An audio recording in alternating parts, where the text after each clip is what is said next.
Udah kita mulai. Assalamualaikum warahmatullahi wabarakatuh. Selamat siang dan salam sejahtera bagi kita semua. Rekan-rekan media yang saya hormati, hari ini kita kembali menyampaikan update APBN kita, kinerja dan fakta, untuk realisasi akhir Oktober 2025. Saya akan membuka dengan perkembangan perekonomian terkini, global dan domestik, kemudian akan dilanjutkan oleh Bapak Wakil Menteri Swahasil untuk menyampaikan paparan perkembangan realisasi APBN.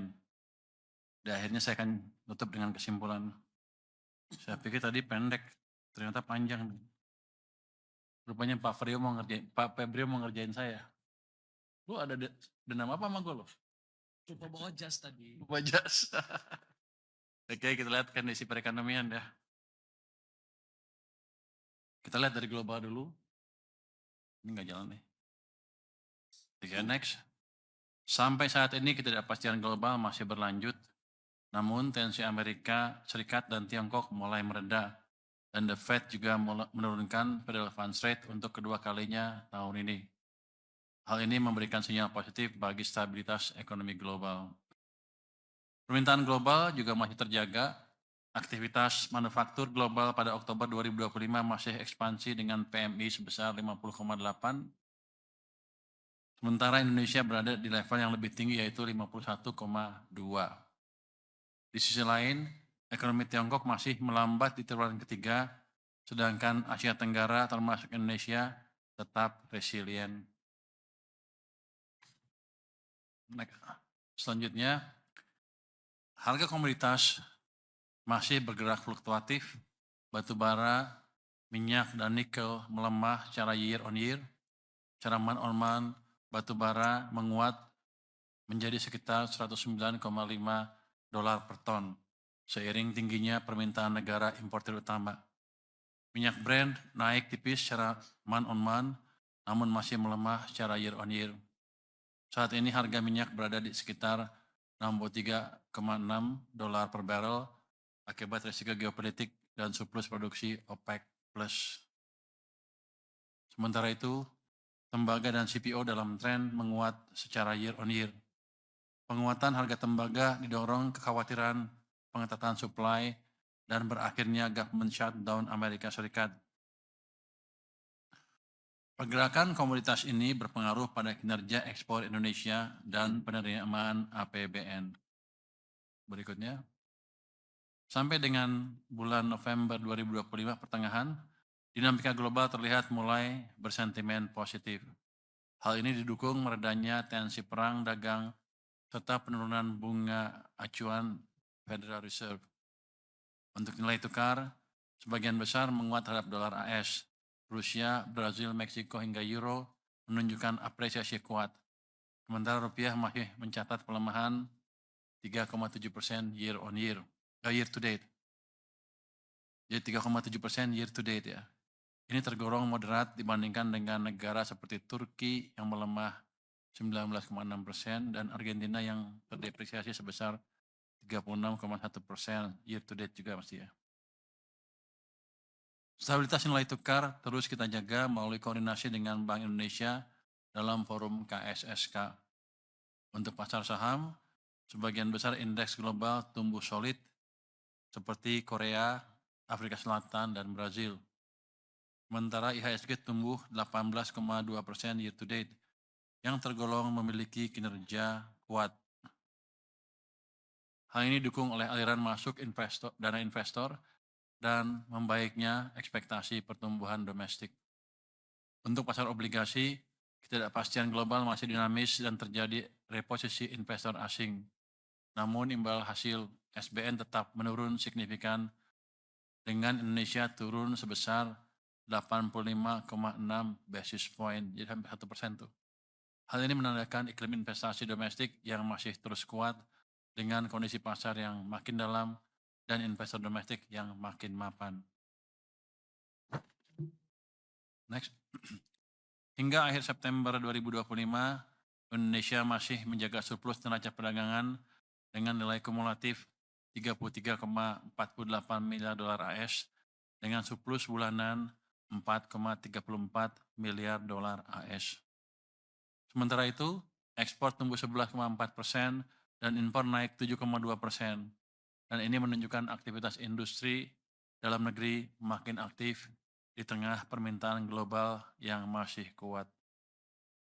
Jadi walaupun ada uncertainty, real demand-nya masih kuat sehingga kita mengharapkan dampak global tetap positif ke perekonomian kita. Current account mencatatkan surplus pada triwulan ketiga tahun 2025 sebesar 4 miliar dolar atau setara dengan 1,1% terhadap PDB. Surplus terutama ditopang oleh neraca perdagangan, sementara portofolio mencatatkan defisit. Jadi kalau current account surplus, capital account-nya negatif. Jadi itu ada capital loan. Berikutnya, pasar keuangan domestik sangat stabil, risiko kurs menurun, dan optimisme investor global membaik. Jadi walaupun outflow SBN besar 183,8 triliun sejak Januari, kita juga melihat inflow signifikan di pasar saham selama November sebesar 7,3 triliun rupiah. Rupiah berada di kisaran 16.700 rupiah per dolar AS. Pergerakan nilai tukar yang stabil ini menandakan respon positif meredanya tensi global dan ekspektasi pelonggaran kebijakan moneter Amerika Serikat. Berikutnya. Sampai dengan Oktober 2025, inflasi Indonesia tetap stabil dan ini sangat penting untuk menjaga daya beli masyarakat dan memastikan aktivitas ekonomi tetap kuat di tengah ketidakpastian global. Inflasi umum atau IHK tercatat 2,86%, berada dalam kisaran target yang telah ditetapkan.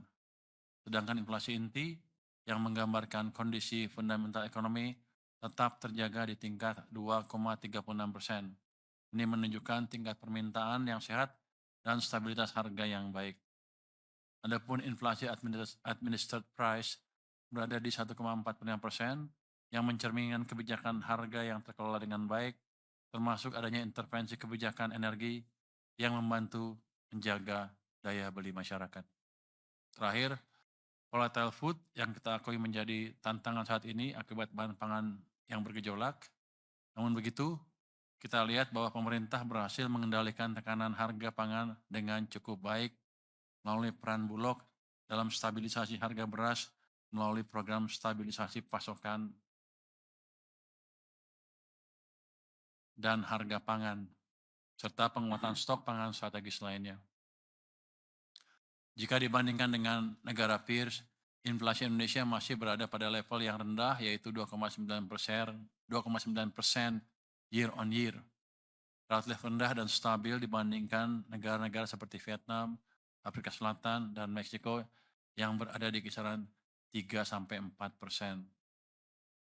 Beberapa negara bahkan menghadapi tekanan inflasi yang tinggi, seperti Argentina dengan inflasi 31,8%, dan Turki yang mencapai 32,9%.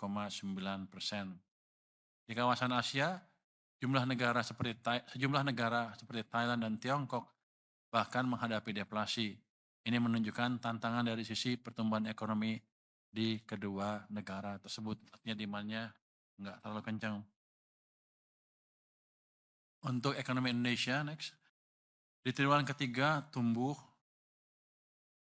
5,04%, didorong oleh permintaan domestik dan kinerja ekspor yang kuat, investasi yang resilient, serta optimalisasi belanja pemerintah. Setelah terkontraksi di tahun 2020, ekonomi kita pulih cepat dan stabil. Dari 2023 hingga 2025, pertumbuhan terjaga di sekitar 5%. Ini menunjukkan bahwa Indonesia cukup resilient meskipun dunia masih diliputi ketidakpastian. Dari sisi komponen pengeluaran, konsumsi rumah tangga sebagai penyumbang terbesar PDB tumbuh solid sebesar 4,89% pada triwulan ketiga. Investasi atau PMTB tumbuh 5,04% yang mencerminkan optimisme pelaku usaha. Ekspor meningkat sebesar 9,91% dan impor tumbuh lebih rendah sehingga memperkuat dampak net ekspor terhadap perekonomian. Net rate ya. Konsumsi pemerintah tumbuh 5,49%, jalan dengan akselerasi belanja pemerintah di Q3 yang tumbuh tinggi dan akan terus kita dorong pertumbuhannya di Q4 ini. Kalau Anda lihat, di sini nggak ada ya? Sebelumnya. Di triwulan sebelumnya ya, 1-2 pertumbuhan belanja pemerintah itu negatif. Jadi sekarang kita sudah berhasil membalik arah belanja pemerintah, sehingga dampak belanja pemerintah APBN ke ekonomi jadi positif. Kalau sebelum-sebelumnya jadi ngerem, sekarang pemerintah juga ikut ngegas perekonomian. Triwulan ketiga, triwulan keempat pun akan seperti itu. Kalau Anda lihat, itu kan yang nomor kolom tengah nomor 3 dari atas itu kan sebelumnya 1,37 negatif, minus 0,33, sekarang sudah 5,49. Jadi pemerintah sudah mendorong perekonomian. Oke, dari sisi produksi, sebagian besar tumbuh positif, manufaktur tumbuh 5,54%. Anda lihat tuh, level yang tinggi kan manufakturnya, yang kiri atas. Perdagangan tumbuh 5,49%, transportasi 8,62%, serta informasi dan komunikasi sebesar 9,65%. Sektor konstruksi juga tumbuh stabil, sementara pertambangan sedikit terkoreksi dengan moderasi harga komoditas. Harga komoditas di dunianya turun ya. Sementara itu, sektor pertanian yang didukung program prioritas pangan Presiden meningkat drastis dari 1,62% pada Q2 menjadi 4,93% pada Q3. Hal ini dilakukan guna meningkatkan kesejahteraan petani, mendukung pengentasan kemiskinan, dan mencapai tujuan ketahanan pangan, itu yang tengah atas. Jadi kalau lihat semuanya sih udah berbalik semua ke arah positif dari semua sektor ya. Penguatan sektor pariwisata domestik turut menopang pertumbuhan pada sektor transportasi dan sektor akomodasi, dan makanan minuman yang tumbuh kuat pada Q3 yaitu masing-masing tumbuh sebesar 8,62% dan 8,41%. Nggak taruh di sini ya gambarnya.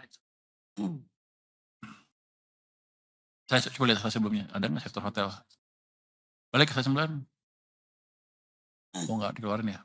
Oke, secara keseluruhan konsumsi yang kuat, investasi yang terjaga, dan ekspor yang meningkat menjadi pendorong utama pertumbuhan ekonomi Indonesia di triwulan terakhir dan kedepannya kira-kira. Next, slide 10. Mayoritas sektor ekonomi tumbuh positif yang menegaskan pemulihan ekonomi Indonesia yang merata dari sisi permintaan domestik maupun global. Anda lihat manufaktur tumbuh 5,5, pertanian juga tumbuh kencang 4,9, perdagangan juga 5,49 naik. Jadi trennya naik itu perdagangan.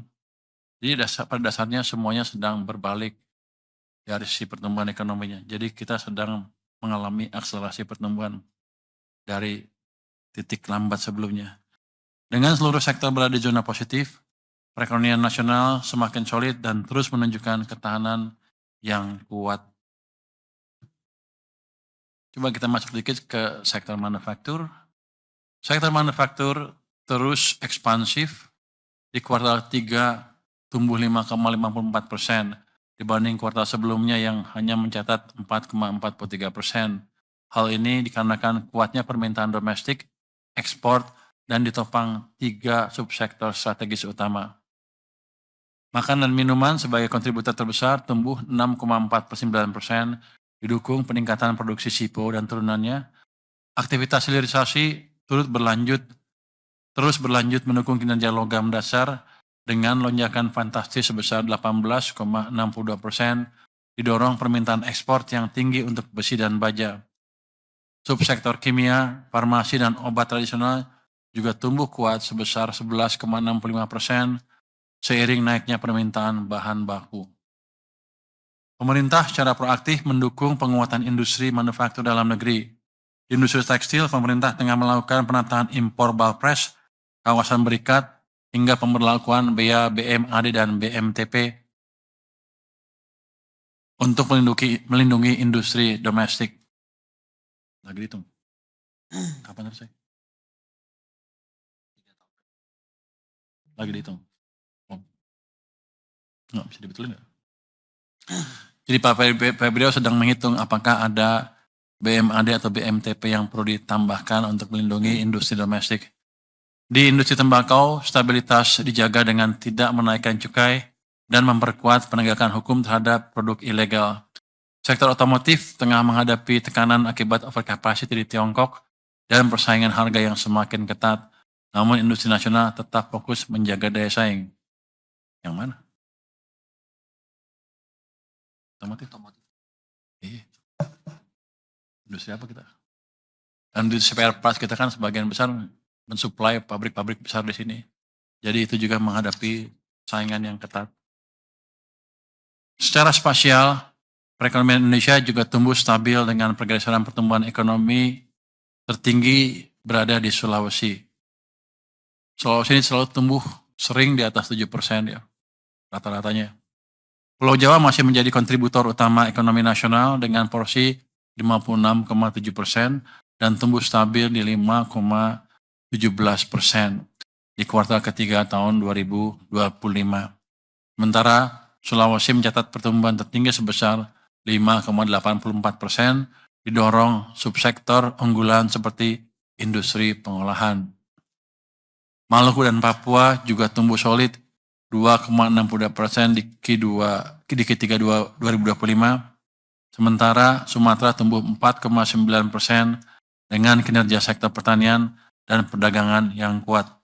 Di sisi lain, wilayah Bali dan Nusa Tenggara juga mencatat pertumbuhan kuat besar 4,71% di Q3 2025 dengan pulihnya sektor pariwisata sebagai andalan. Secara umum pertumbuhan ekonomi nasional yang solid dan merata didukung diversifikasi sumber pertumbuhan di luar Jawa, terutama di wilayah kebijakan hilirisasi dan pemulihan pariwisata. Berikutnya, kita ingin lihat daya beli masyarakat ke depan seperti apa sih, gimana kondisi masyarakat kita. Kalau kita lihat dari survei-survei yang ada, optimisme masyarakat untuk konsumsi dan produksi mulai membaik. Anda lihat sebelah kiri itu, belanja masyarakat, terutama untuk bahan tahan lama atau durable goods, di sektor real penjualan motor tumbuh 8,4%, yang kanan itu ya, sudah positif tuh penjualan motor. Terus sementara mobil menunjukkan perbaikan. Kalau Anda lihat itu masih minus 4,4%, tapi ini minusnya udah makin berkurang dibanding bulan-bulan sebelumnya. Jadi hitungan kita kalau ini dijaga terus ini akan mulai positif di bulan-bulan mendatang, mungkin November, Desember akan positif. Dari sisi produksi, sektor manufaktur ekspansif dengan PMI manufaktur di level 51,2 itu yang kiri bawah, artinya masih ekspansi. Angka ini mengindikasikan peningkatan output dan permintaan baru. Selain itu masyarakat semakin optimis melihat kondisi ekonomi ke depan dengan indeks ekspektasi ekonomi di 133,4. Secara keseluruhan, tingginya optimisme dan produksi ekspansif menjadi pondasi kokoh pertumbuhan ekonomi kita ke depan. Jadi kalau IKK kan ditanya kondisi apa, gimana pandangan Anda terhadap 6 bulan ke depan? Dibanding 6 bulan ke belakang seperti apa? Ini yang merah adalah IKK, posisinya di 121,2. Amat optimis, di atas 100 optimis, di bawah pesimis, jadi ini amat baik. Dan yang paling penting di Oktober itu naiknya signifikan dibanding bulan September, jadi mereka merasa ada perbaikan kondisi ekonomi kita sekarang dan ke depannya. Berikutnya, program penempatan 200 triliun rupiah menunjukkan impresi dampak yang baik ya. Hingga 31 Oktober, penempatan 200 triliun ini di Himbara dan BSI telah disalurkan dalam bentuk kredit sebesar 188 triliun. Pada 10 November 2025, pemerintah kembali menempatkan dana 76 triliun rupiah di BRI, Mandiri, BNI, dan Bank DKI. Bank DKI dapat 1 triliun tuh. Dana tersebut disalurkan disalurkan kepada Mandiri, BRI, BNI, dan Bank DKI sebagai komitmen menjaga likuiditas dan transmisi kredit yang optimal. Jadi kita lihat tuh tadinya base money-nya tumbuh 13,3%. Di bulan Oktober turun sedikit ke 7,8. Jadi kita pikir Mungkin perlu didorong lagi, kita masukkan lagi 76 triliun, 25 di masing-masing bank BUMN dan 1T di Bank DKI. Setelah penempatan tersebut, likuiditas domestik menguat terbukti dengan pertumbuhan dana pihak ketiga yang stabil di 11,5% dan pertumbuhan kredit yang solid di 7,4% pada bulan Oktober. Biasanya dampak penuh dari menambahnya likuiditas tuh perlu sampai 2-3 bulan sejak uang itu diinjeksikan. Jadi baru kita lihat impact penuhnya mungkin di Desember, Januari kalau lihat pertumbuhan ini. Tapi yang jelas sekarang DPK-nya tumbuhnya double digit, kredit juga sudah membaik, apalagi kredit investasi. Sini nggak kelihatan ya. Tujuan penempatan dana tersebut untuk menjaga biaya dana rendah agar tercapai ya. Suku bunga deposito 6 bulan turun signifikan dari 6% menjadi 5,2% pada bulan September. Penurunan ini diharapkan diteruskan kepada masyarakat melalui suku bunga kredit tertimbang. Data per Oktober 2025 menunjukkan suku bunga kredit tertimbang berada di 9%, turun dari 9,12% pada bulan Juli. Ini memberi indikasi bahwa intervensi pemerintah berhasil mendorong penurunan cost of fund untuk mendukung aktivitas investasi dan konsumsi. Berikutnya. Sekarang saya masuk sedikit ke indikator makroekonomi. Indikator makro berkembang ke arah positif di tengah ketidakpastian global. Pertumbuhan ekonomi kuartal ketiga tahun 2025 mencapai 5,04%, sedikit di bawah target APBN 5,2%. Itu target full year. Kuartal ketiga. Konsumsi rumah tangga tetap tangguh didukung oleh peningkatan investasi dalam proyek strategis. Sektor manufaktur juga terus mendominasi kontribusi pertumbuhan berkat kebijakan hilirisasi dan permintaan domestik yang kuat. Jadi triwulan ketiga ini ada perbaikan permintaan domestik yang clear. Dari data kelihatan seperti itu. Sementara itu inflasi di bulan Oktober, ini salah. Udah. Oke.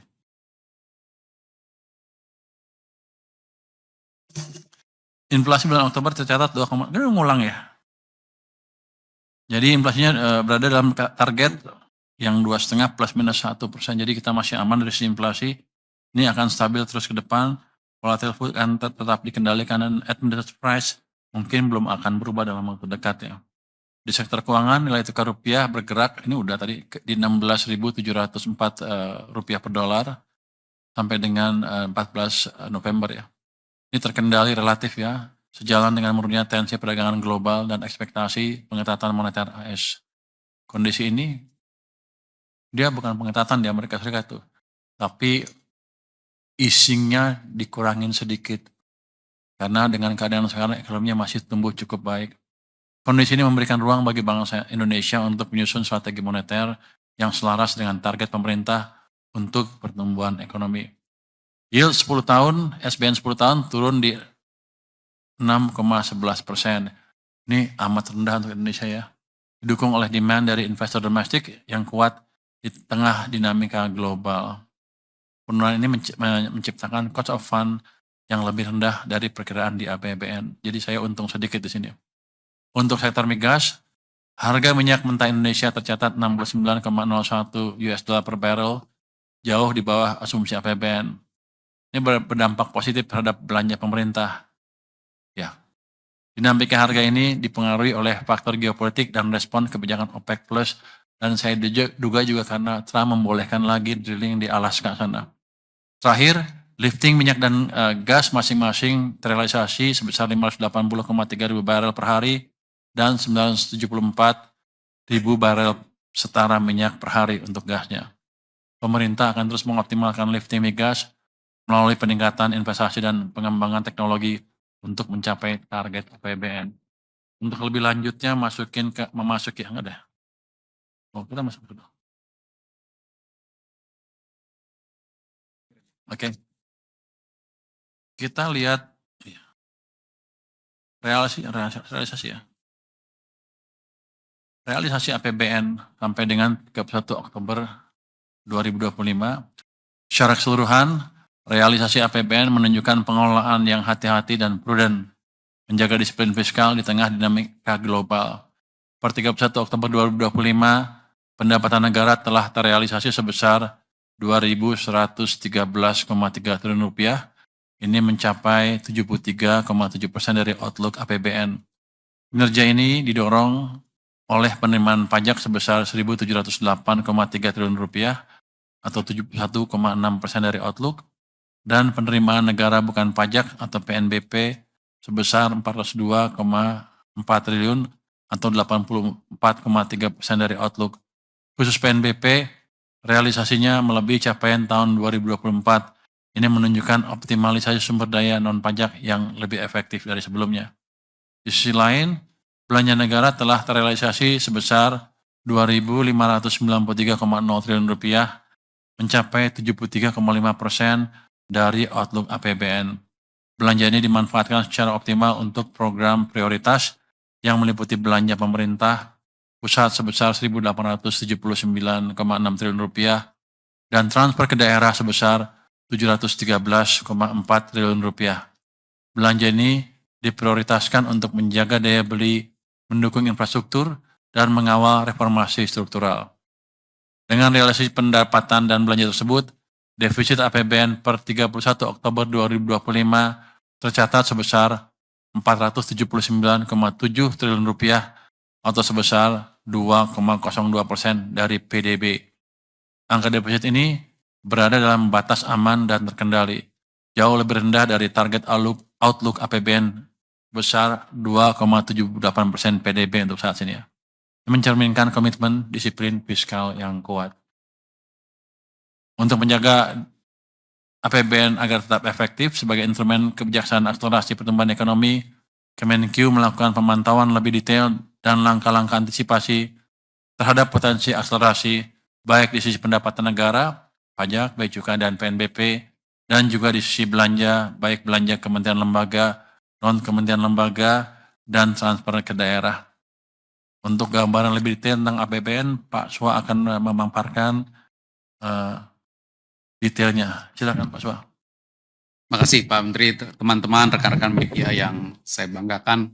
Kita masuk ke beberapa detail, tapi kalau kita lihat di realisasi APBN, kalau kita bandingkan terhadap output dari outlook laporan semester, maka kita lihat ya, pendapatan negara sekitar 73,7%, belanja negara sekitar 73,5% dari target. Jadi ini cukup imbang, APBN-nya terus kita jaga dengan sangat hati-hati.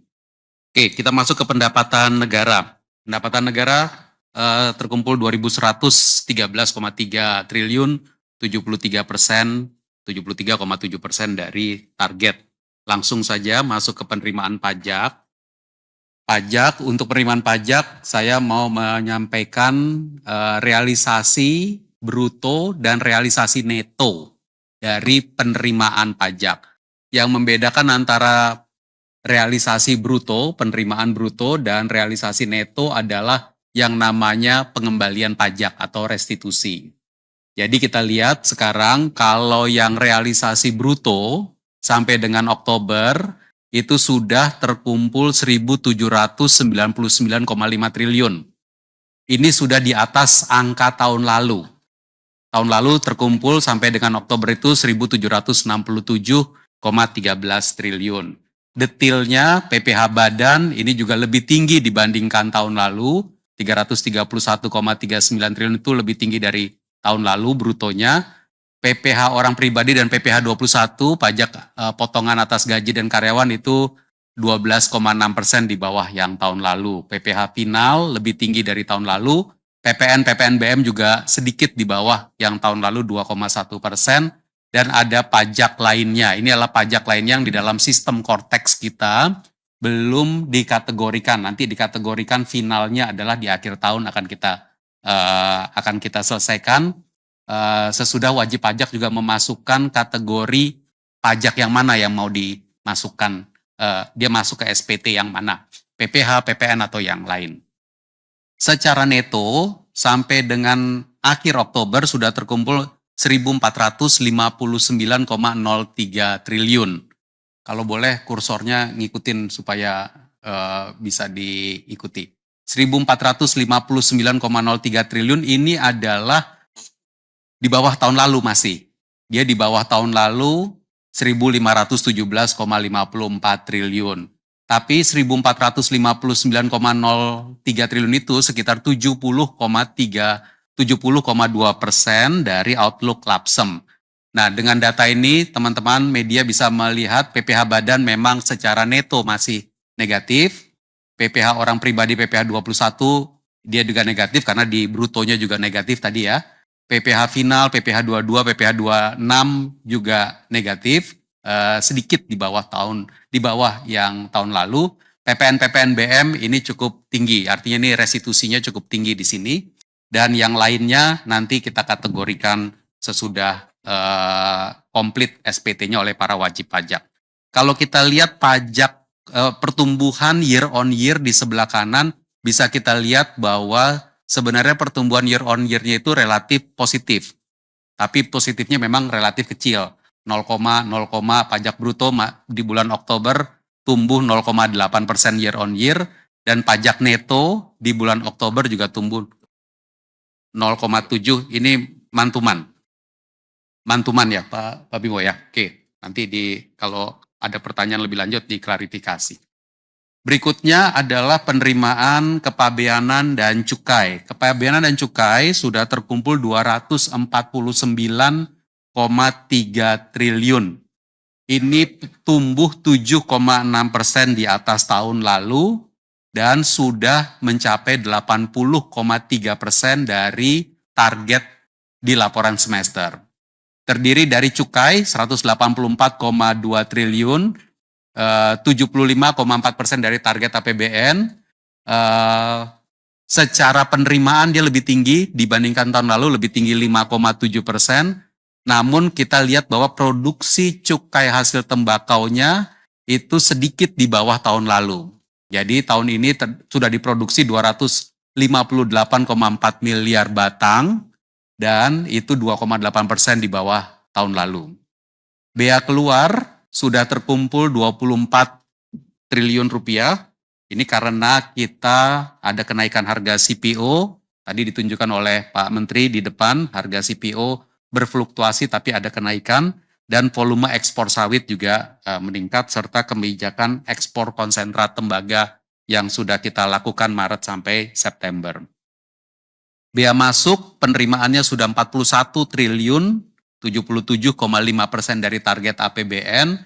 Ini kalau kita lihat pertumbuhannya dibandingkan tahun lalu sedikit kontraksi 4,9% di bawah tahun lalu karena penurunan bea masuk dari komoditas pangan dan utilisasi free trade agreement. Saya ingin sampaikan penindakan rokok ilegal di sebelah kanan bawah. Sampai dengan akhir Oktober telah dilakukan 15.800 kali penindakan lebih, dan rokok ilegal yang ditegah adalah 954 juta batang, hampir 1 miliar batang di dalam penindakan yang dilakukan oleh Direktorat Jenderal Bea Cukai bekerja sama dengan seluruh instansi lain yang terkait. Dan 954 juta batang ini adalah hampir 41% pertumbuhannya dibandingkan tahun lalu. Tapi kalau kita bandingkan dengan estimasi rokok ilegal yang ada di luar, ini masih sangat di bawah. Karena estimasi rokok ilegal itu setidaknya antara 7-10% rokok ilegal beredar di pasaran. Jadi kita akan memperkuat penindakan rokok ilegal ini dilakukan oleh Direktorat Jenderal Bea Cukai bekerja sama dengan seluruh aparat penegak hukum yang lain. Kita masuk ke penerimaan realisasi dari penerimaan negara bukan pajak. Sampai dengan akhir Oktober 402,4 triliun, ini 84,3% dari outlook Lapsem. Detailnya ada di situ. Kalau kita lihat pendapatan SDA migas itu terkontraksi 13,2% karena penurunan harga minyak mentah kita dan juga penurunan dari lifting gas bumi. Sementara itu untuk SDA sumber daya alam non migas terkontraksi sekitar 9,4%, dipengaruhi oleh moderasi harga batu bara. Tadi dilihat di depan yang disampaikan oleh Pak Menteri, harga batu bara mengalami penurunan dan juga penurunan volume produksi batu baranya. Kekayaan negara yang dipisahkan ini kalau teman-teman media melihat tidak bergerak dari beberapa bulan karena memang dividen BUMN ini sudah tidak ke APBN tapi dikelola oleh Danantara. PNBP lainnya utamanya adalah PNBP yang didapatkan oleh kementerian lembaga ini tumbuh 17,6% di atas tahun lalu karena ada beberapa kementerian lembaga yang bisa mengoptimalkan, meningkatkan penerimaan negara bukan pajaknya. Komdigi ada, kejaksaan yang kemarin diserahkan, termasuk yang penyerahan disaksikan oleh Bapak Presiden, lalu Kementerian IMIPAS, layanan visa dan paspor, Kementerian Perhubungan, dan juga dari premium obligasi negara, serta dari hasil penempatan uang negara. Sementara itu penerimaan negara bukan pajak dari Badan Layanan Umum kita juga ini cukup baik, 82,2 triliun, sekitar 82%, 82,7% dari target outlook kita. Secara umum 402,4 triliun telah kita kumpulkan untuk penerimaan negara bukan pajak, ini memang di bawah tahun lalu. Tahun lalu sudah terkumpul 477,7. Tapi kalau kita lihat tadi beberapa hal termasuk dividen yang tidak masuk ke APBN, harusnya ini cukup bisa kita handle ke depannya. Khusus untuk penerimaan negara bukan pajak sumber daya alam, saya ingin sampaikan bahwa memang terjadi kalau di tahun 2025 penerimaan migas maupun non-migasnya untuk SDA yang 2025 adalah 197,9 triliun, ini di bawah dari yang sudah dikumpulkan tahun lalu 222,4 triliun. Hal-hal yang menjadi penyebabnya seperti yang saya sampaikan tadi. Moderasi harga minyak mentah, harga batu bara juga turun, penurunan volume batu bara juga turun. Kalau kita lihat tadi tentang asumsi realisasi di APBN, saya ingin tunjukkan khusus ini. Realisasi sebelah kanan, realisasi dari lifting minyak bumi. Realisasi dari lifting minyak bumi itu tahun lalu 582.000 barel per hari, tahun ini naik ke 589.000 barel per hari. Namun 589.000 barel per hari ini masih di bawah asumsi APBN, yaitu 605.000 barel per hari. Meskipun mungkin beberapa kalau harian itu sudah di atas 605, tetapi rata-rata setahunnya masih di 589. Kita tentu berharap ini akan bisa meningkat terus dan asumsi APBN-nya nanti bisa didapatkan. Kalau kita lihat sumber daya alam minerba yang di bawah, HBA itu adalah harga batu bara acuan. Kita lihat harga batu bara acuan itu di bawah dari yang diasumsikan di APBN. Sehingga ini kalau 2025 $112,5 per ton, itu di bawah dari asumsi APBN $115 per ton. Begitu juga volume produksinya semua rata-rata di bawah sehingga royalti batu baranya di bawah dan penjualan hasil tambang PHT itu adalah penjualan hasil tambang juga tidak mencapai dari asumsi yang kita taruh di laporan semester ataupun yang di APBN 2025. Jadi dari sisi penerimaan, meskipun kita melihat titik-titik resiko, tapi relatively on track dan ini akan kita sampaikan terus di dalam 2 bulan sisa tahun 2025 ini. Berikutnya kita masuk ke belanja negara. Belanja negara, total belanja negara sudah direalisasikan 2.593 triliun rupiah, sekitar 73,5% dari outlook belanja negara yang ada di laporan semester yang lalu. Kalau tadi kita lihat pendapatan juga sekitar 73%, berarti ini cukup berimbang masih APBN-nya. Dan kita masuk ke beberapa detail berikutnya aja langsung. Belanja pemerintah pusat. Belanja pemerintah pusat itu sudah dibelanjakan 1.879,6 triliun. 1.879,6 triliun ini lebih tinggi dibandingkan belanja tahun lalu. Belanja tahun lalunya 1.834,5 triliun. Berarti tahun ini belanja pemerintah pusat itu 45,1 triliun lebih tinggi dibandingkan belanja pemerintah pusat tahun lalu. Jadi belanja pemerintah pusat itu memiliki dorongan kepada gerak ekonomi dan pertumbuhan ekonomi. Tadi Pak Menteri menguraikan ketika BPS mengumumkan pertumbuhan ekonomi kuartal 3, maka efek dari pengeluaran pemerintah itu sudah 5% lebih.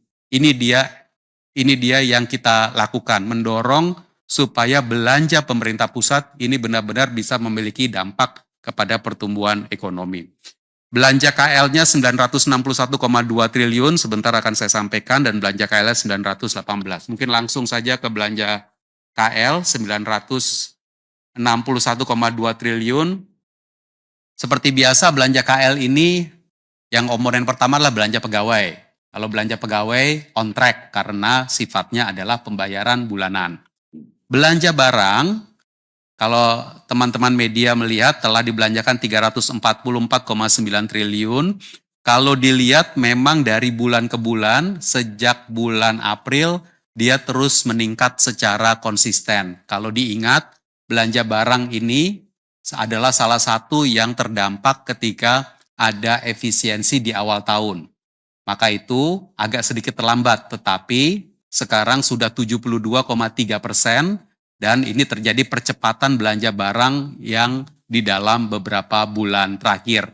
Dan kita akan dorong terus ke November dan Desember ini sehingga dia bisa memberikan dampak lebih kepada perekonomian. Belanja modal masih belum di atas tahun lalu, 206,4 triliun itu masih di bawah yang tahun lalu 218. Ada dua faktor. Pertama adalah kalau di tahun 2024 memang ada percepatan penyelesaian proyek-proyek infrastruktur ketika itu oleh Kementerian PUPR dan Kementerian Perhubungan. Dan faktor kedua adalah seperti biasa belanja modal ini biasanya pembayarannya dilakukan sekitar bulan November dan Desember. Jadi kita akan pantau terus dan kami akan laporkan di preskon APBN kita yang berikutnya seperti apa percepatan dari belanja modal ini. Kalau belanja bantuan sosial tumbuh 11,1% dan ini telah membantu yang tadi konsumsi masyarakat maupun pengeluaran pemerintah terutama, dan di Q4 ini masih akan ada beberapa stimulus fiskal yang kita lakukan untuk mendorong kegiatan ekonomi. Slide berikutnya adalah belanja non-KL khususnya untuk pembayaran pensiun. Saya rasa ini telah kita lihat tiap bulan, relatively on track, jadi saya tidak banyak uraikan lagi. Slide berikutnya adalah realisasi penyaluran barang dengan yang harganya bersubsidi. Teman-teman media semua, di sebelah kiri adalah subsidi dan kompensasi telah disalurkan, telah dibayarkan kepada badan usaha penyalur, itu 315 triliun. Kalau subsidi secara rutin tiap bulan dibayarkan. Kalau kompensasi, kita lihat kompensasi tahun 2024 telah dilunasi dan Q1 2025 juga sudah dibayarkan. Untuk yang Q2 kita lihat akan bisa kita bayarkan bulan ini atau awal bulan depan. Di samping itu, saya juga ingin menyampaikan tabel yang di sebelah kanan, yaitu berbagai jenis barang yang harganya bersubsidi. BBM, kita lihat dari yang dimaksud target itu adalah kuota. Kuota di dalam APBN 2025. Dari 19,4 juta kiloliter kuota, saat ini baru terpakai 72%. Jadi kuotanya masih mencukupi sampai dengan akhir tahun. LPG 3 kg dari kuota 8,17 juta ton, 8,17 juta ton, saat ini sudah terpakai kira-kira 78%. Jadi masih ada 22% lagi yang masih bisa digunakan sampai dengan akhir tahun. Listrik bersubsidi, ini target pelanggannya dari 42,1 juta pelanggan, sekarang sudah 42,5 juta pelanggan. Jadi kita melihat bahwa makin banyak masyarakat yang mendapatkan sambungan listrik dengan harga bersubsidi. Pupuk juga kuotanya masih cukup, yaitu dari target 8,9 juta ton pupuk bersubsidi, sudah terpakai 73%, artinya masih sekitar 27% lagi kuota masih akan ada untuk penyaluran pupuk bersubsidi. Dan perumahan bersubsidi ini adalah FLPP, ini kalau FLPP sebenarnya targetnya 350.000 rumah, sampai sekarang realisasinya di sekitar 172.000, angka terakhir setahu saya adalah sekitar 180.000 rumah sudah disalurkan. Tapi ini masih ada yang perlu kita selesaikan ke depannya. Teman-teman media, saya ingin menyampaikan beberapa program prioritas pemerintah. Kalau mulai dari bulan lalu, slide ini mungkin sudah mulai kita lihat, yaitu besarnya beberapa program prioritas pemerintah yang tahun 2025 pagunya 929 triliun dan telah dijalankan sebesar 611,7 triliun rupiah atau 65,8% dari target. Dan ini terdiri dari program penguatan daya beli untuk program Keluarga Harapan sudah 96%, PIP, KIP kuliah dan yang lainnya semuanya 86%, kartu sembako, lalu kemudian bantuan iuran PBI JKN, lalu tunjangan profesi guru untuk dan tunjangan profesi dosen non PNS serta perumahan, ini semuanya sifatnya on track. Kemudian yang juga untuk pelayanan publik makan bergizi gratis, nanti sebentar akan saya tunjukkan slide-nya. Penerimanya sudah lebih dari ini belum diupdate nih, 39,7 juta. Realisasinya sudah 41,3 bentar, mana nih? 41,2 juta sebenarnya. Jangan pakai angka ini ya, nanti pakai angka di slide yang berikutnya. Lalu cek kesehatan gratis juga sudah 60%, sekolah rakyat, sekolah unggul Garuda sudah berjalan.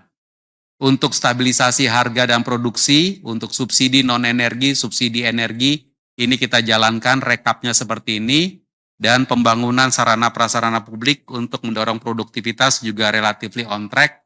Ada beberapa yang masih 50%, itu adalah karena belanja modal seperti biasa pembayarannya biasanya menumpuk di akhir tahun. Masuk ke makan bergizi gratis, tolong nanti angkanya pakai yang ini. Untuk realisasi anggaran, sudah direalisasikan anggaran ini 41,3 triliun rupiah, artinya sekitar 58% dari alokasi APBN sebesar 71T. Berarti sampai dengan atau untuk bulan November dan Desember, ini masih ada alokasi 30 triliun yang bisa dipakai oleh makan bergizi gratis. Dan tentu alokasi kita sesuaikan karena target Bapak Presiden adalah 82,9 juta penerima makan bergizi gratis se-Indonesia. Percepatan realisasi menuju akhir tahun dapat dilihat di tabel yang di bawah. Dan realisasi MBG ini tersebar di seluruh provinsi di Indonesia, sebarannya ada di peta yang sebelah kanan termasuk di Maluku dan Papua, Sulawesi, Bali, Nusa Tenggara, Jawa, Kalimantan, dan Sumatera. Saya juga ingin mengupdate ke kalau khusus makan bergizi gratis adalah sampai dengan 18 November. Ini bukan sampai akhir Oktober, tapi ini sampai dengan tanggal 18 November, 2 hari yang lalu. Kredit usaha rakyat di slide yang berikut, ini kembali lagi ke update tanggal 31 Oktober. Realisasi pembayaran subsidi bunga sudah 20,3 triliun. Untuk pembayaran tagihan subsidi bunga selama 2025 tidak termasuk carry over. Kalau untuk realisasi penyaluran KUR-nya sendiri, nilai kredit yang sudah disalurkan adalah 228,1 triliun. Dari pagu sebesar 286 triliun rupiah tahun 2025. Jadi artinya untuk tahun 2025, untuk bulan November dan Desember, masih ada pagu kredit KUR yang bisa diakses oleh masyarakat. Totalnya sekitar 53 triliun lagi masih belum terrealisasi. Mungkin selama bulan November sudah mulai terrealisasi, tapi masih ada pagu yang bisa diakses. Tentu diakses melalui bank penyalur. Nah, penerima KUR saat ini tercatat sekitar 3,9 juta debitur dan sektornya terutama adalah sektor perdagangan dan sektor pertanian. Sektor-sektor lain juga ada, tapi yang paling besar adalah perdagangan dan pertanian, dan sebaran debitur KUR ada di sebelah kanan, di peta sebelah kanan, juga sampai dengan ke Maluku, Papua, Sulawesi, Kalimantan, Bali, Nusa Tenggara, Sumatera, dan Jawa. Untuk yang tadi telah kita sampaikan bulan lalu bahwa mulai dilaksanakan paket stimulus ekonomi yang ketiga, beberapa update, mungkin BLTS Sejahtera telah disalurkan 31,95 triliun untuk, pagunya adalah 31,95 triliun, realisasinya sudah 13,1 triliun sampai dengan akhir Oktober. Di bulan November ini terjadi percepatan. Saya ingin update khusus yang sebelah kanan, yaitu program magang untuk fresh graduate. Disediakan untuk 100.000 peserta magang. Untuk peserta magang ini, benefit pekerja adalah diberikan pelatihan kerja, diberikan sertifikat, diberikan uang saku, didaftarkan pada program JKK JKM, dan durasinya adalah 6 bulan. Realisasi rekrutmen kira-kira seperti ini. Batch 1, jumlah peserta yang telah diterima adalah 16.112 orang. Batch 2 masih berjalan, jumlah pelamarnya sudah 171.768 orang. Kita berharap bahwa ini belum yang diterima, ini baru jumlah pelamar. Nanti bulan depan kita update berapa yang diterima, dan yang diterima itu lalu kemudian nanti akan menerima pelatihan, uang saku, dan juga pendaftaran untuk program JKK JKN. Kalau sampai 16 November, realisasi pagu yang sudah dibelanjakan adalah baru 380,9 juta. Tapi ini akan meningkat terus ke depannya. Slide terakhir untuk bagian belanja adalah transfer ke daerah. Transfer ke daerah telah kita transfer sebesar 713,4 triliun rupiah. 713,4 triliun rupiah ini sekarang berarti ada di APBD. Namun kalau kita lihat APBD, komposisi belanjanya, belanja pegawai, belanja barang dan jasa, belanja modal dan belanja lainnya, ternyata yang on track itu belanja pegawai. Bayar gaji, bayar upah itu on track, 343 triliun dibandingkan tahun lalu. Tapi belanja barang dan jasanya lebih rendah. Belanja modalnya juga lebih rendah, belanja lainnya juga lebih rendah dari APBD. Yang kalau kita lihat, selisih dengan belanja tahun lalu adalah tahun ini belanja APBD itu 126,1 triliun lebih rendah. Ini menjadi concern, karena kita inginkan bahwa uang yang sudah ditransfer itu seyogianya menjadi belanja oleh APBD. Kalau tadi di depan saya sampaikan APBN belanja lebih tinggi dibandingkan tahun lalu, kita juga menginginkan APBD itu belanja lebih tinggi dibandingkan tahun lalu. Supaya efek belanja di masyarakat, efek mendorong perekonomian, pertumbuhan itu bisa terjadi. Ini kita ingin menyampaikan kepada seluruh pemerintah daerah untuk belanja lebih cepat di bulan November dan Desember ini. Dan kita juga akan tetap melaporkan yang grafik di sebelah kiri bawah, dana simpanan Pemda di perbankan masih tinggi. Ya ini karena belum belanja. Maka itu kalau dilihat dari bulan Januari 2025, 143 triliun, ini dana simpanan ini meningkat terus menjadi per September catatan kita adalah 244 triliun. Sehingga dengan demikian sebenarnya ada dorongan belanja yang bisa dilakukan oleh anggaran pendapatan dan belanja daerah. Biasanya lag-nya 1 bulan. Jadi belum nyampe Oktober, nanti kita akan. Ini kan data yang ribut kemarin, Ya. yang baru nggak ada. Udah nggak. Oke. Teman-teman media, bagian terakhir dari APBN adalah tentang pembiayaan. Di pembiayaan, mungkin langsung aja ke slide berikut. Pembiayaan APBN 2025 kita lakukan dengan terus menjaga prinsip kehati-hatian, fleksibilitas, serta disiplin di dalam mengelola utang dalam batas yang aman. Pembiayaan anggaran totalnya adalah sesuai outlook Lapsem 662 triliun dan terdiri atas utang 731,5 triliun dan pembiayaan non-utang. Untuk pembiayaan utang yang sudah kita realisasikan adalah 570,1 triliun dari outlook 731 dan pembiayaan non-utang negatif 37,2 triliun.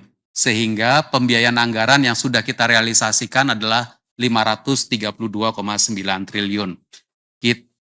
Kita melakukan pembiayaan ini berdasarkan outlook Lapsem, outlook laporan semester yang defisitnya adalah 2,78% terhadap produk domestik bruto. Dan kami juga telah melaporkan kepada DPR ketika laporan semester dan pemerintah telah mendapat persetujuan DPR untuk menggunakan saldo anggaran lebih 85,6 triliun guna mengurangi penerbitan SBN di tahun 2025. Dan kita akan terus melakukan pemenuhan pembiayaan utang sesuai on track, antisipatif dengan berbagai macam langkah mitigasi risiko termasuk antara lain melakukan cash buffer, membuat pre-funding jika diperlukan, serta active cash and debt management. Tentu membaiknya kondisi pasar keuangan ini berkontribusi positif mendukung strategi pemenuhan pembiayaan utang kita. Saya ingin menyampaikan pasar SBN yang membaik di tengah volatilitas pasar global. Gambar di sebelah kiri adalah membandingkan antara yield SBN 10 tahun di dalam US dollar dan yield US Treasury yang 10 tahun. Lihat bahwa pada angka terakhir di sekitar November ini, spreadnya adalah 57 basis poin, dan ini lebih rendah dibandingkan awal tahun di mana spreadnya adalah 84 basis poin. Ini mencerminkan country risk karena sama-sama dalam US dollar, berarti yang dibandingkan tinggal perbandingan antara country, yaitu antara Amerika dan Indonesia. Sehingga spread yield SBN falas terhadap US Treasury 10 tahun makin mengecil. Nah, yang gambar di tengah adalah perbandingan antara SBN rupiah 10 tahun dengan US Treasury dolar pastinya 10 tahun. Kita lihat bahwa spread kita juga mengecil menjadi 196 basis poin saja dari awal tahun yang sempat 240-an basis poin. Kalau kita lihat 196 basis poin ini yang di grafik di tengah yang merah ya itu 196 bukan di grafik, di bar yang merah Indonesia kiri. Ya, 196 itu Indonesia adalah 14 November 2025. Kalau kita bandingkan dengan peer group kita, sama-sama katakan dengan Meksiko yang sama-sama triple B, Meksiko itu masih 478 basis poin. Artinya surat berharga negara Meksiko yang 10 tahun itu 478 basis poin di atas US Treasury yang sama-sama 10 tahun. Ini mencerminkan kita mengelola utang dengan sangat prudent sehingga kita bisa melakukan tightening terhadap yield kita yang berarti nanti bunga utang kita juga lebih terkontrol. Saya juga ingin mengupdate bahwa capital outflow yang sempat terjadi pada bulan September 2025 kemarin telah mengecil secara year to date. Sekarang as of 14 November ada di angka 8,9 triliun dan kita berharap bulan November nanti akan mulai positif dan Desember bisa ditutup menjadi di positif teritori.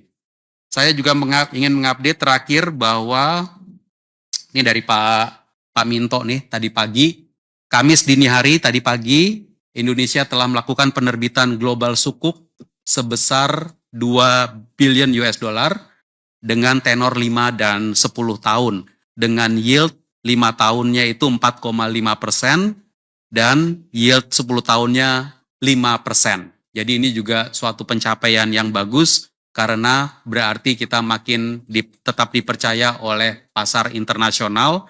Ini global sukuk dan oversubscribe di dalam proses book building kita mendapatkan oversubscribe 1,9 kali. Ini mencerminkan confidence dari pasar global terhadap perekonomian Indonesia dan pengelolaan makroekonomi Indonesia termasuk pengelolaan APBN kita. Nanti press release-nya akan disampaikan secara resmi oleh Dirjen PPR kita. Saya rasa demikian teman-teman media update tentang APBN yang cukup detail dan moga-moga kita terus menjaga APBN kita ke depan. 2 bulan terakhir 2025 saya kembalikan kepada Pak Menteri Keuangan. Terima kasih Pak Wamen. Sebagai penutup kita bisa simpulkan bahwa momentum pertumbuhan ekonomi Indonesia tetap kuat. Kinerja positif terlihat di seluruh sektor dan wilayah. Pemerintah akan terus mempercepat belanja negara untuk mendorong aktivitas ekonomi sekaligus melakukan extra effort dalam optimalisasi penerimaan untuk menjaga ruang fiskal tetap sehat dan responsif. APBN kita difungsikan sebagai instrumen utama stabilisasi dan akselerasi pembangunan, memastikan program prioritas berjalan efektif, serta memperkuat perlindungan kepada masyarakat di tengah dinamika ekonomi global. Itulah arah yang kita inginkan dari APBN kita. Mungkin demikian presentasi dari kami untuk update APBN saat ini. Sekarang kita masuk ke sesi tanya jawab ya. Pertanyaannya udah masuk, udah ini ya. Saya jawabnya saya dulu, nanti teman-teman gantian semua ya. Saya jawab yang gampang-gampang aja, yang susah biar Pak Suwa sama teman-teman yang jawab. Tadi tabel punya belum. Yang pertama ke saya, Pak Purbaya, apakah Kemenku ada rencana menempatkan dana lagi di BTN? Kemarin di BTN bilang mau surati Bapak. Oh baru mau. Surati Bapak untuk tambah penempatan dana hingga 10 triliun. Ini Ira dari Infobank. Kalau yang ada di rekod kita ya, dari yang 55 triliun pertama, penyerapannya di Mandiri 100% sudah disalurkan. BRI 100%. BNI 68%, BTN baru 41%. Kenapa dia minta lagi ya? Aneh juga dia. BSI udah 99%. Tapi kita lihat tuh supply money, pertumbuhan uang primary-nya, M0 ya, base money-nya itu di bulan Oktober agak turun sedikit ke 7,7% dibanding di September akhir yang 13, ini sekian persen, 13,3 ya. Jadi kita pikir ini mesti didorong ke atas likuiditas di sistem. Kemarin Jumat kami kami pindahkan lagi sebagian uang kami ke perbankan sebesar 76 triliun. 25 triliun di Mandiri, 25 triliun di BRI, 25 triliun di BNI, 1 triliun di Bank Jakarta, Bank DKI Jakarta ya. Yang BTN belum kita salurkan, kenapa? Karena suratnya belum sampai, dia baru mau akan kelihatannya. Tapi kalau nanti sampai ke kita lihat, kita akses, kita pertimbangkan untuk ditambah. Yang kedua, dari penempatan dana 200 triliun ke perbankan, sudah terrealisasi berapa banyak? Udah selesai nih ya, sama ya, Debri dari Kompas sama. Lalu, tanya, lalu yang tidak habis terserah akan diapakan uangnya. Itu kan relatif sedikit ya yang tidak habis, seandainya ada pun kita biarkan di perbankan ya. Kan saya nggak rugi, dia tetap bayar bunga. Terus yang ketiga, sama juga ya. Trian, IDN Time juga sama tentang BTN minta 10 triliun lagi. Suratnya udah nyampe belum Pak Prima? Belum. Jadi dia nekan dari media ya. Ya udah. Dan itu dari BTN ya. Bilang kalau suratnya udah jadi, nanti kita kasih.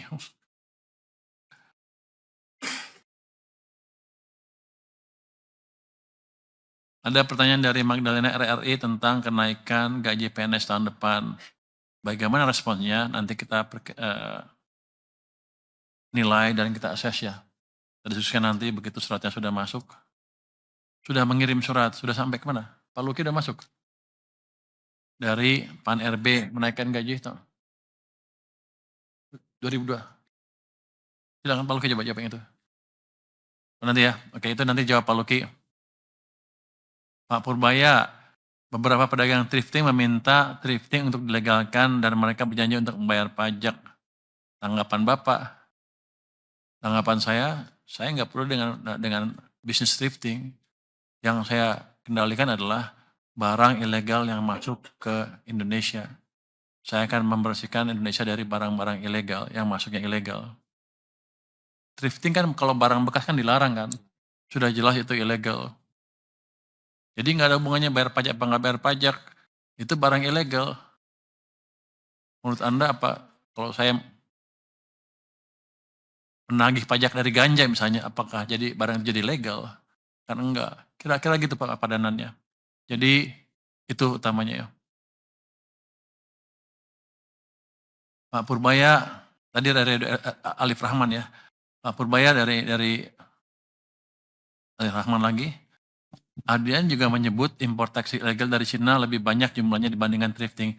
Tanggapan Bapak, ya nanti kita cegat di pelabuhan yang kita periksa lebih teliti lagi. Kita akan investigasi lebih dalam dari kasus-kasus yang nyelundup, pasti kan ketahuan nanti siapa yang pengimportnya. Kalau dulu bisa lepas, ke depan nggak bisa lagi. Jadi memang kalau ilegal ya kita beresin. Terus